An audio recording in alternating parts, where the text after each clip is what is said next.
நமக்காக நம்ம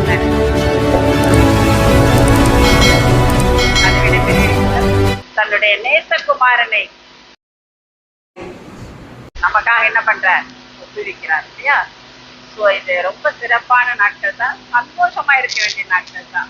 குட் ஃப்ரைடேன்னு சில பேர் துக்கத்தை கொண்டாடுறாங்கன்னா கொண்டாடி இருக்கிறது. ஸோ அந்த நாளை நினைவு கூறுதல் தான் நமக்கு ஒவ்வொரு குட் ஃப்ரைடே, ஒவ்வொரு வருடங்களும் நமக்கு இந்த நாட்கள் கொடுக்கப்பட்டிருக்கிறது.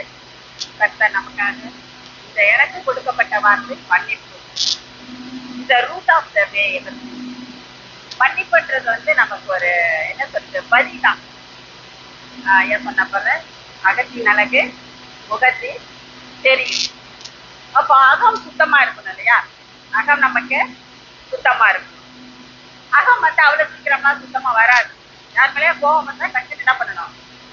ஒரே வீட்டுல இருப்போம், ஒரே வீட்டுல இருப்போம், கோவமா இருந்து பாருங்களேன், நல்லா இருக்காது, அந்த வீடு நல்லா இருக்காது. ஏதாவது ஒரு முடிவை நம்ம எடுக்கணும் இல்லையா? ஆனா நம்ம ஆண்டவர் இந்த சாதாரணமா வாழ்ற நமக்கே இந்த மன்னிப்பை கேட்கறதுக்கு நமக்கு எப்படி வேணா எடுத்துக்கலாம். மனசு கடினமா இருக்கலாம், கௌரவ குறைச்சலா இருக்கலாம், ஈகோவா இருக்கலாம், வட்டவர் நிறைய காரணங்கள் இருக்கும். ஆனா நம்மளுடைய ஆண்டவர் தன்னுடைய பாடு நேரத்தில், உயிர் போற நேரத்தில், அப்போது கூட அப்போது அவர் தன்னை விட பிறரை தான் நேசித்திருக்கிறார். அந்த அன்பு, அந்த அன்பின் வெளிப்பாடுக்காக தான் என்னது மன்னிப்பு. பாரு, அவர் யாரை மன்னிக்க சொல்லியிருக்காரு பாருங்க. அவரை கொடுமைப்படுத்தியவர்கள், சுற்றியவர்கள், கட்டையில் அடித்தவர்கள், அந்த கட்டை எடுத்துலையா சாட்டை, மனிதனுடைய எலும்புகள் பொருத்தப்பட்டிருக்கும். அது ரொம்ப கொடுமையானது. சும்மா நம்ம காலை மிச்சாலே நமக்கு மன்னிக்க முடிய மாட்டேங்குது. இப்போ உனக்கு என்ன தெரியுங்க வலி? ஸோ அப்படி ஒரு வழியை கூட நம்மளுடைய ஆண்டவர் நம்மளை அந்த நேரத்தில் நினைத்து, இவர்கள் என்னங்க இந்த வசனம் வந்து லூக்கா 23:34 வசனம், 23வது அதிகாரம், லூக்கா 23வது அதிகாரம் 34வது வசனத்துல பேஜ் நம்பர் 121. நானே வாசிக்கிறேன். அப்போது இயேசு, பிதாவே இவர்களுக்கு மன்னியும், தாங்கள் செய்கிறது இன்னதென்று அறியாதிருக்கிறார்களே என்றார். தாங்கள், இவர்களுக்கு யார்? இவர்கள் யார்? கொடுமைப்படுத்தியவர்கள், அவமானப்படுத்தியவர்கள், மூச்சிலை சுற்றியவர்கள், உள்முடி சுற்றியவர்கள், சாட்டையில் அடித்தவர்கள்.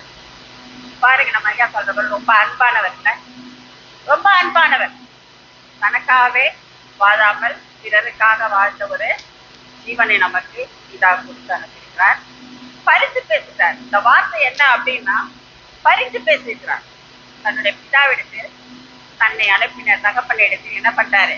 இவர்கள் செய்த தவறுகளை மன்னியுங்கள், இன்னதென்று தெரியவில்லை. வீட்டுல நம்ம அப்பா இருப்பாங்க, அம்மா இருப்பாங்க. நம்ம தப்பு செய்யும்போது அப்பாவுக்கு சட்டு கோவம் வரும். அப்பா அடிக்க வராங்களோ, திட்ட வராங்களோ, ஏதோ செய்வாங்க. அப்ப அம்மா வந்து பரிந்து பேசும், விடுங்க, என்னன்னு தெரியாம செஞ்சுட்டான். அது போல ஒரு தாய் மனதோட அன்பு கனிந்த ஒரு ஜெபமாவே இதை நம்ம எடுத்துக்கலாம். பிதாவே இவர்களுக்கு மன்னியும். அந்த நேரத்துல கூட பாருங்க, பிதாவர் என்ன பண்றாரு? ஜெபம் செய்யறாரு. அவரு ஜெபம் செய்கிறாரு. ஸோ இந்த வார்த்தை நமக்கு ஒவ்வொரு நாளுமே நமக்கு பிதா கிட்ட என்ன பண்றாரு? ஆண்டவர் கேட்டுக்கிட்டு தான் இருக்காரு. பிதாவிடத்தில் வலது பக்கத்தில் என்ன பண்றாரு? அமர்ந்து நமக்காக பரிந்து பேசிக் கொண்டிருக்கிறார். இந்த மன்னிப்புன்ற வார்த்தை இருக்குல்ல, ரொம்ப இனிமையானது. நமக்கு கடவுள் கொடுத்த ஒரு பரிசு கூட நான் சொல்லுவேன், மன்னிப்பு. இந்த மன்னிப்புன்ற வார்த்தையை கேட்பதற்கும் ஒரு மனசு வேணும், கேட்பதற்கும் மனசு வேணும். அதை மன்னிக்க கூடிய அளவுக்கும் நமக்கு மனசு வேணும். எப்படி மன்னிக்கணும் பாருங்க, எப்படி மன்னிக்கணும் பாருங்க. கொலோசியர் 3ஆம் அதிகாரத்துல 13வது வசனம், பேஜ் நம்பர் 277. 277 இருக்குது அந்த வசனம் இருக்கு. ஒருவரை ஒருவர் தாங்கி, ஒருவர் பேரில் ஒருவருக்கு குறைபாடு உண்டானால், கிறிஸ்து உங்களுக்கு மன்னித்தது போல ஒருவருக்கொருவர் மன்னியுங்கள். என்ன விதைக்கிறோமோ அதுதான் விளையும். என்ன விதைக்கிறோமோ அதுதான் விளையும். அதையும் நமக்கு ஆண்டவர் சொல்லி கொடுக்கிறார் பாருங்க வசனம் மூலயமா. இதை விதை, அப்போது உனக்கு விளையும். கிறிஸ்து எப்படி நமக்காக மரித்தது போல, நமக்காக மன்னித்தது போல, நமக்காக வாழ்ந்தது போல, பிறருக்காகவும் என்ன பண்ணணும்? வாழ்க்கையில வாழணும், மன்னிக்கணும். ஒருவருக்கொருவர் மன்னியுங்கள், ஒருவருக்கொருவர் மன்னிங்கள். நல்லா இருக்கும். மன்னிச்சுட்டு வாழ்க்கை வாழும்போது நல்லா இருக்கும் இல்லையா? சில நிறைய சாதாரண மன்னிப்புன்றதும் இருக்குது. வாழ்க்கையே கெடுத்திருப்பாங்க, வாழ்க்கையே அவர்களுக்காக போயிருக்கும், வாழ்க்கை இல்லாம கூட போயிருக்கும். சில பேருக்கெல்லாம் நார்த் சைட்ல பாத்தீங்கன்னாக்கா 2 பையனுங்க அவங்க ஹஸ்பண்டை வந்து பொழிச்சிட்டாங்க. அந்த அம்மாவை ஒரு பேட்டியில கேட்டதுக்கு சொல்றாங்க, நான் அவங்களை என்ன பண்ணிட்டேன், மன்னிச்சிட்டேன். ரொம்ப பெரிய பெரிய மனசு, சட்டம் தண்டனைகளை கொடுத்திருக்கலாம், செய்திருக்கலாம். ஆனாலும் கடவுளுக்கு நேராக அந்த அம்மா என்ன பண்ணியிருக்காங்க, மன்னிப்ப கேட்டுட்டாங்க. உரிய கிரியைகளை அறிந்து வைத்திருக்கிறார் நம்ம ஆண்டவர். கிரியைகளை நமக்கு என்ன உணர்வு உள்ளது, உள்ளத்தில் என்ன தோன்றுகிறது, நம்ம எண்ணத்தில் என்ன தோன்றுகிறது என்பதை அறிந்து இருக்கிற ஒரு ஆண்டவரை நாம் இரட்சகரா இந்த உலகில் கொண்டு இருக்கிறோம். சார் அப்படி ஒரு ஆண்டவர் இருக்கும் போது நம்ம எப்படி மன்னிக்கணும் அப்படின்னாக்கா, உள் மனசுல சொல்றல, மனசார நான் சொல்றேன், மனசார சொல்றேன். நிறைய வயசானவங்களாம் பார்த்தீங்கன்னா நான் ஸ்டூடெண்ட்டுக்கெல்லாம் நிறைய சொல்றது இதுதான், வயசானவங்களுக்கு எல்லாம் ஹெல்ப் பண்ணுங்க. அப்போ அந்த ஸ்பாட் அவங்க 100% ஒரு எதிர்பார்க்காத நேரத்தில் நம்ம உதவி செய்யும் போது அவங்க சொல்லுவாங்க, ஒவ்வொரு தெய்வமே சொல்ற நல்ல சாமி. அந்த பாட்டமா பாட்டம் மனசுல இருந்து மனசுல இருந்து அந்த உணர்வு என்ன பண்ண அவங்களுக்கு வரும். அது போல நாம என்ன பண்ணணும்னா, உதட்டளவு சொல்லாமல், என்னது உதட்டளவுல நம்ம யார்கிட்டையும் மன்னிப்பு கேட்காமல் உள்ளத்திலிருந்து என்ன பண்ணணும், மன்னிக்கிற தயவை வாங்கணும். இந்த மன்னிப்பு தயவை பாருங்க, அது ஒரு சொல்லிருக்காங்க. ஏசாயா 55:7 வசனம், பழைய ஏற்பாடுல 862 பக்கம். துன்மார்க்கன் தன் வழியையும் அக்கிரமக்காரன் தன் நினைவுகளை விட்டு கர்த்தரிடத்தில் திரும்ப கடவன். அவர் அவன் மேல் மனதுருகுவார். நம்முடைய தேவனிடத்திற்கே திரும்ப கடவன். அவர் மன்னிக்கிறதற்கு தயை பொறுத்திருக்கிறார். ஒவ்வொரு நிமிடம் நான் என்ன சொல்லுவேன், ஒவ்வொரு நிமிடம் நம்ம மன்னிப்பு கேட்டுக்கிட்டே இருக்கணும். ஏன் தெரியுமா, நம்ம சரித்திரத்துக்கு சில நிமிடங்கள் போகாது, சில நொடிகள் போகாது. பாவத்தில் விழுவதே சில சந்தர்ப்பங்கள் தான். சந்தர்ப்ப சூழ்நிலைகள் சில பேர் என்ன பண்ணும், பாவத்தில் நம்மளை விழ வைக்கும். ஸோ அந்த நொடி பொழுது, அந்த நிமிடம், அந்த செகண்ட் நம்ம வாழ்க்கையில வரக்கூடாதுன்னு ஒவ்வொரு நிமிடமும் என்ன பண்ணணும், நம்ம ஆண்டவர்கிட்ட மன்னிப்பு கேட்டுக்கிட்டே இருந்து, நம்ம யாருமாவது குற்ற குணங்கள் உள்ளவங்க யாருக்கிட்டையாவது நம்மளுடைய மனசு கடினமாக கசப்பாக இருந்தால் என்ன பண்ண, நாமளும் அவர்களை மன்னிச்சிடுங்க. அதுக்கப்புறம் லைஃப்ல அந்த நினைவு உங்களுக்கு என்ன பண்ணக்கூடாது, அவர்களை பார்த்தாலும் வரக்கூடாது. அந்த நினைவு, அவர்களை பற்றின நினைவு, அந்த கடினமான அந்த நினைவு உங்களுக்கு வரக்கூடாது. அதுதான் சொல்றாங்க. பேதுரு போய் கேட்பாரு இல்லையா, பேதுரு போய் என்ன பண்ணிருக்காரு, அவர்கிட்ட கேட்பாரு. அது அந்த வசனம் எங்க இருக்கு அது பாருங்க. பேதுரு போய் கேட்பாரு இல்லையா,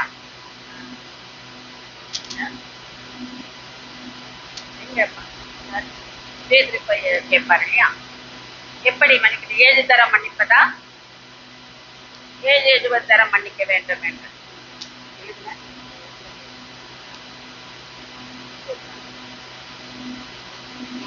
லூக்கா அதுதான்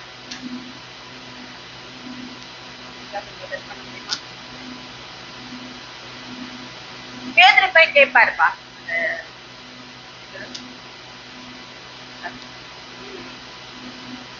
ஆமா 22 18 22 28 28 வந்தாலே நவஸ் தானே சைக்கோச்சு. ஸோ மத்தியோ 18:22 தாங்க. ஸோ அதுல பாருங்க, பேதுரு போய் கேட்பாரு, என் சகோதரனை படிடா,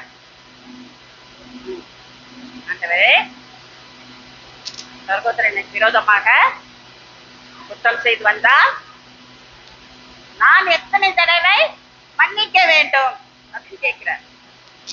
வேதமோ என்று கேட்கிறார். அதற்கு இயேசு 7 தர மட்டுமல்ல, 77 தடவை. 7 70 தடவை அதானம்மா 7. ஆமா.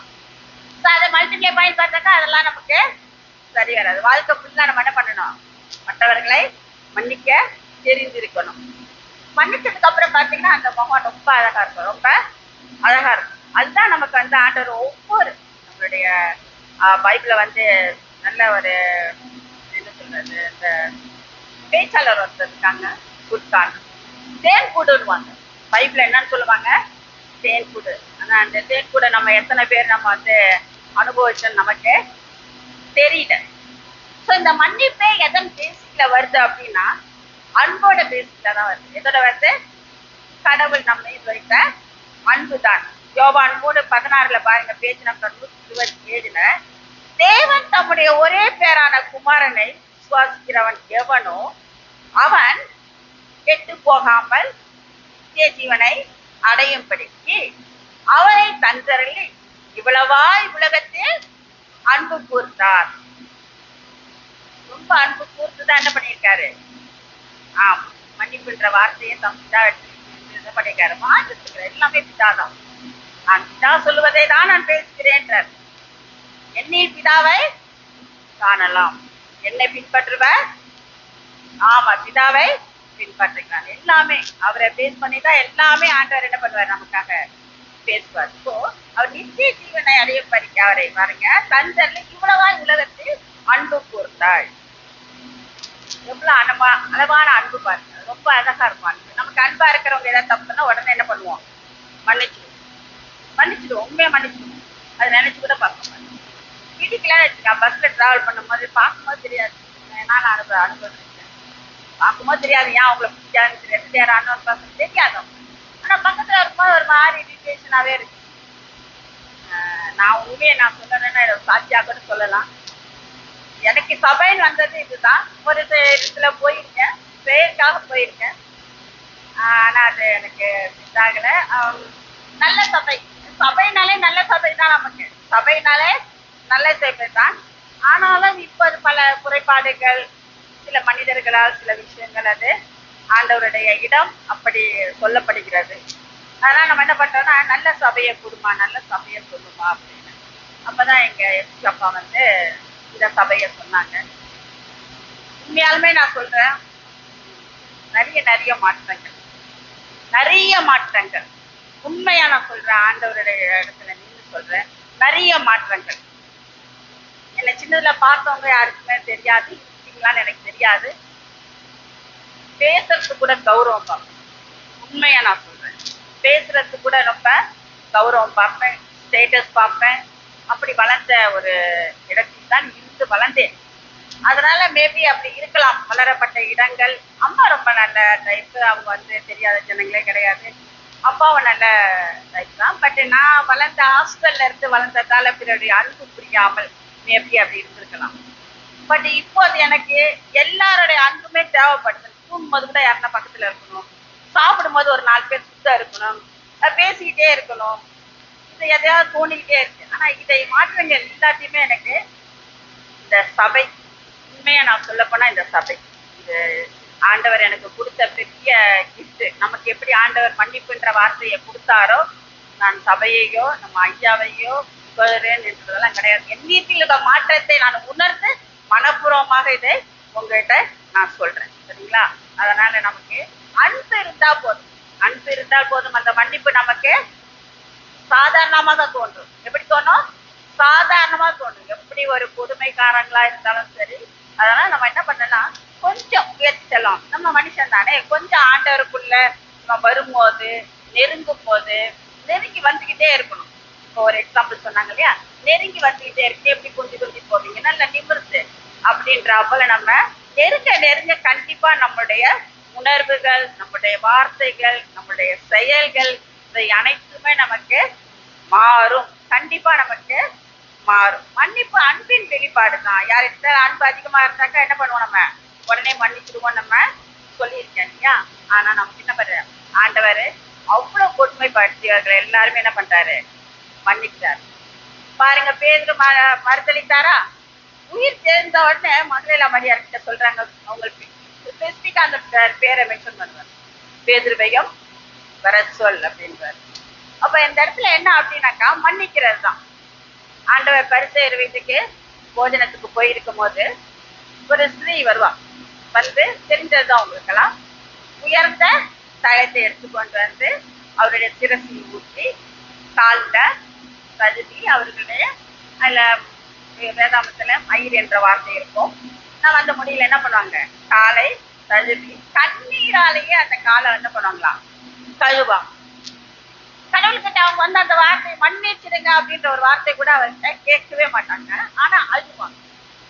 அப்ப அழும் போது ஆண்டவர் என்ன சொல்றாரு, உங்களுடைய அநேக பாவங்கள் எப்படி அநேக பாவங்கள் மன்னிக்கப்பட்டது அப்படின்னு.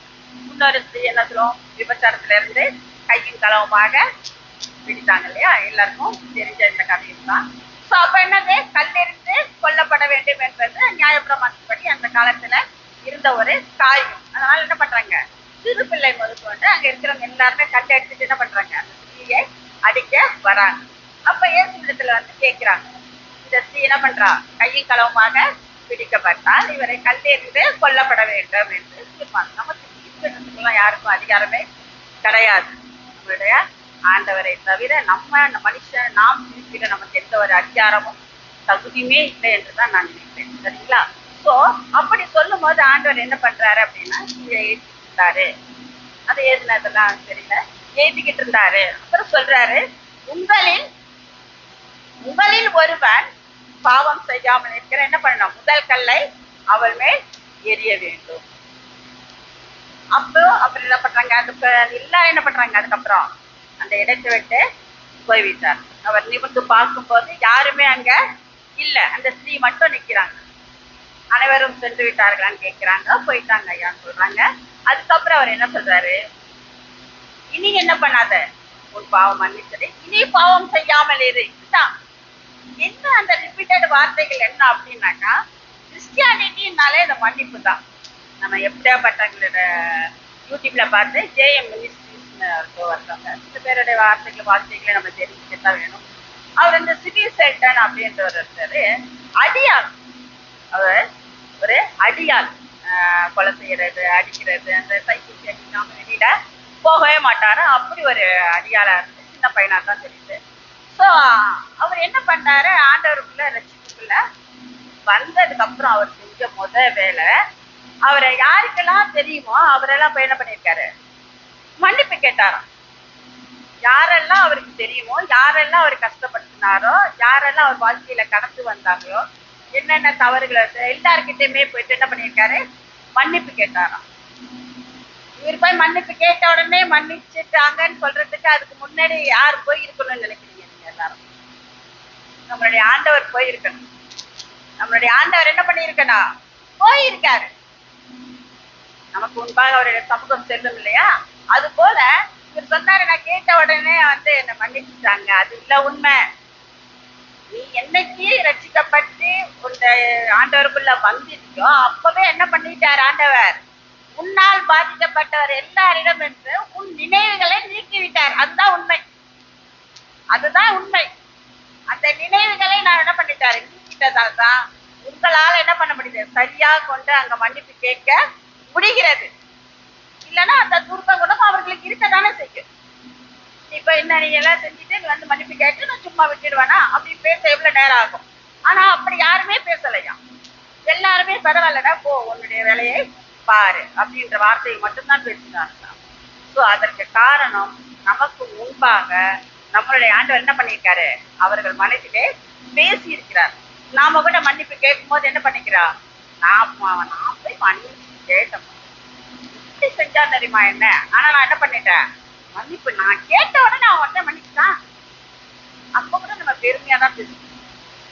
அப்ப நம்ம இனிமே அந்த வார்த்தைகள் நான் மாத்திக்கிறேன், நீங்கள் எப்படி கேட்பீங்க என்று எனக்கு தெரியவில்லை. ஆண்டவர் அவர்கள் உள்ளத்தில் சென்று என்ன பண்ணியிருக்காரு, நம்மளுடைய தவறுகளையும் நம்மளுடைய தூக்க குணங்களையும் நம்ம ஏற்படுத்திய வழிகளை அவர்கள் மனதிலிருந்து நீக்கியது உண்மை. அதனாலதான் நம்ம வந்து மன்னிப்புன்ற வார்த்தையை கேட்ட உடனே அவங்க என்ன பண்றாங்க, சரிப்பா நான் மறந்துட்டேன் மன்னிச்சுட்டேன் இப்போ அதெல்லாம் பரவாயில்ல அப்படின்னு சொல்லி என்ன பண்றாங்க, அந்த மன்னிப்பை கொடுக்குறாங்க. இப்படிதான் நம்ம வாழ்க்கையில நினைக்கணும். மன்னிப்பு நான் கேட்ட உடனே அவர்கள் கொடுத்து விட்டார்கள் என்று அந்த வலியோடு அந்த அந்த குணம் அவர்களுக்கு வந்திருக்குது பாருங்க. எப்படி ஒரு வலியோட அந்த ரத்தம், ஐயா சொன்னாப்புல கடைசி சொட்டு ரத்தம் சிந்துற வரைக்கும், அந்த நீர் சிந்துற வரைக்கும் என்ன பண்ணிருக்காரா, பிதா இடத்துல வேண்டிக்கிட்டே இருந்தாராம். பிதாவே, உறக்க குரல். அப்படி கூப்பிடும் போது பக்கத்துல இருக்கவங்க நினைச்சிருப்பாங்க, இவர் ஏதோ பணி பண்ண போறாரு போல, எல்லாரையுமே நினைச்சிருப்பாங்க. ஐயோ இவ்வளவு உறக்க குரல்ல கூப்பிடுறாரு, என்ன நடக்குமா? ஏன்னா அவருடைய அதிசயங்களையும் அவருடைய காரியங்களையும் அனைவருமே கண்டவர்கள் தான், கூட இருந்தவர்கள், அந்த ஊர்ல இருந்தவர்களும் எல்லாருமே அங்க பக்கத்துல என்ன பண்றாங்க, நிக்கிறாங்க. பிதாவே அப்படின்னு கூப்பிட்டதுக்கு அப்புறம் எல்லாருக்கும் ஒரு பயம் வருது, என்ன நடக்குமோ? ஏன்னா எல்லாம் செய்ய வல்லவர், எல்லாம் செய்ய வல்லவர் நம்ம ஆண்டவர் இல்லையா? அப்ப என்ன செய்வாரோன்னு நினைக்கும் போது பாருங்க, அந்த இடத்துல கூட யாருமே நினைக்காத அளவுக்கு அவர் என்ன பண்ணியிருக்காரு, இவர்களை மன்னியும், இவர்கள் இன்னதென்று அறியாத செய்கிறார்கள் அப்படின்ற வார்த்தையை பாருங்க, எவ்வளவு அழகா சொல்லியிருக்காரு அவரு. சோ அது போல ஒவ்வொரு இடத்திலுமே நமக்கு வேதாகமத்துல ஒவ்வொரு இடத்திலுமே ஒவ்வொரு எக்ஸாம்பிள், தமிழ எடுத்துக்காட்டாக பேசியிருப்பார், ஊமைகளாக பேசுகிறார். அவருடைய டீச்சருக்கு என்ன பண்ணியிருக்காரு ஆண்டவர், ஊமைகளாக பேசினார், எடுத்துக்காட்டாக பேசுவார். அவர் சொன்ன ஒவ்வொரு வார்த்தைகளுக்கும் ஒவ்வொரு அர்த்தங்கள் உண்டு. இந்த 7 வார்த்தைகள்ல மன்னிப்பு என்ற வார்த்தையை நான் பேசினேன். திரும்ப அவர் 6 பேர் பேசினேன். கடைசி வார்த்தை என்ன, கடைசி வார்த்தை 33 வருடம் அந்த பூமியில அவர் என்ன பண்ணியிருக்காரு, அந்த மக்களை வாழ்ந்திருக்காரு இல்லையா? அப்ப வாழும் போது கடைசி வார்த்தையான இந்த 7 வார்த்தைகள் என்ன சிறப்பு அப்படின்னாக்கா, நம்ம எல்லாருமே வீட்டுல இருக்கும் போது யாருன்னா சாவுறாங்களோ இல்ல சம்திங் ஏதோ நடக்கும் போது நமக்கு ரொம்ப ஆர்வமானது என்னன்னா, கடைசியா அவங்க என்ன சொன்னாங்க, கடைசியா அவங்க என்ன சொன்னாங்க. ஏன்னா அந்த வழி உயிர் போகுது அப்படின்ற நேரம் கூட இருக்கும். சில பேர்லாம் இருக்காங்களா, உயிர் போற நேரத்துல கூட யாரையாவது பக்கத்துல கூப்பிட்டோ இல்ல ஹஸ்பண்டா இப்ப யாரோ இல்ல என் தம்பியை கூப்பிட்டுன்னுவாங்க, நான் உனக்கு பிடிச்சதெல்லாம் என்ன மன்னிக்கிறேன் இருக்காங்க, மனிதர்கள் கேட்கிறவங்களா இருக்காங்க. சோ அது போல அந்த கடைசி வார்த்தைன்றது ரொம்ப வேல்யூபிளானது. அதைதான் நாம என்ன பண்றோம், இன்னைக்கு தியானித்து கொண்டு இருக்கிறோம், சொல்லிக்கிட்டு இருக்கோம். ஒவ்வொரு நாளுமே கடைசி வார்த்தைன்றது இந்த நாளிலே கடைசியா நம்ம விட்டுட்டு அடுத்த வருஷம் நம்ம இந்த நாள்ல என்ன பண்ணக்கூடாது, மன்னிப்புன்ற வார்த்தையை பத்தி நாம என்ன பண்ணக்கூடாது, தியானிக்க கூடாது. ஒவ்வொரு நாளுமே என்ன பண்ணணும், நம்ம மன்னிப்பை நாமன் தான் நான் சொல்லிக்கிறேன், என்னையும் சேர்த்துதான் சொல்லிக்கிட்டு இருக்கோம் சரியா?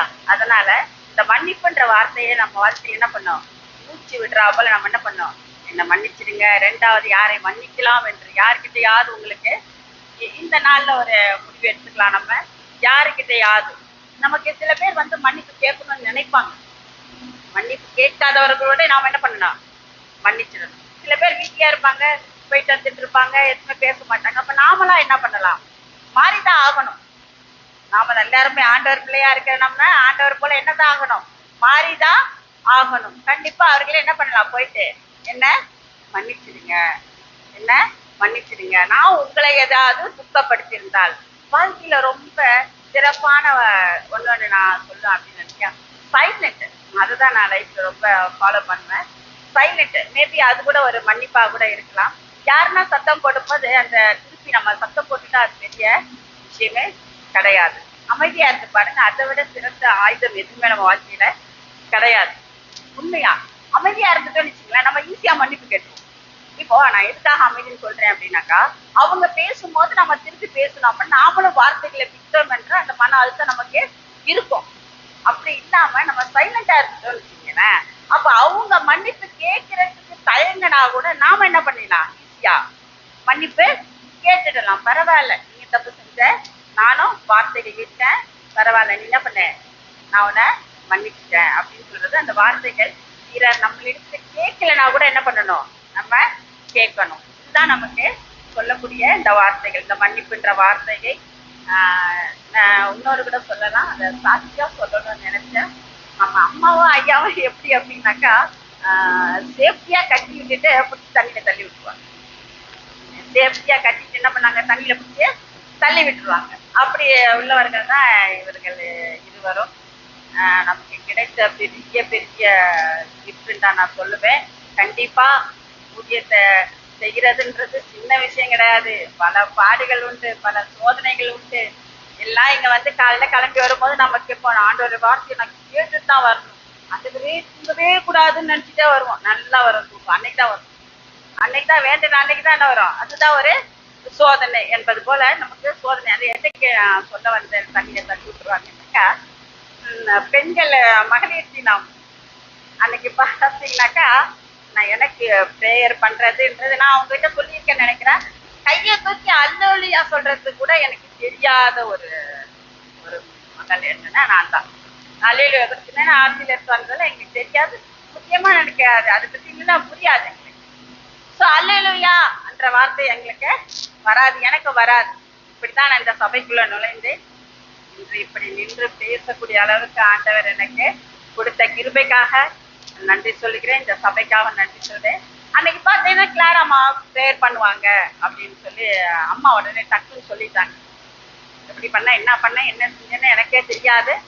ஆனாலும் அன்று நான் என்ன பண்ணேன், ப்ரேயர் பண்ணேன். அது நம்ம வார்த்தை ஆண்டோட வார்த்தையா இருக்கிறதால எப்படி செய்கிறார்கள் என்பதுல நம்ம எல்லாரும் பார்க்க மாட்டோம், அந்த வார்த்தையை மட்டும்தான் பார்ப்போம் இல்லையா. ஆனா என்னை பிடிச்சி அங்கே தள்ளி விட்டுட்டாங்க.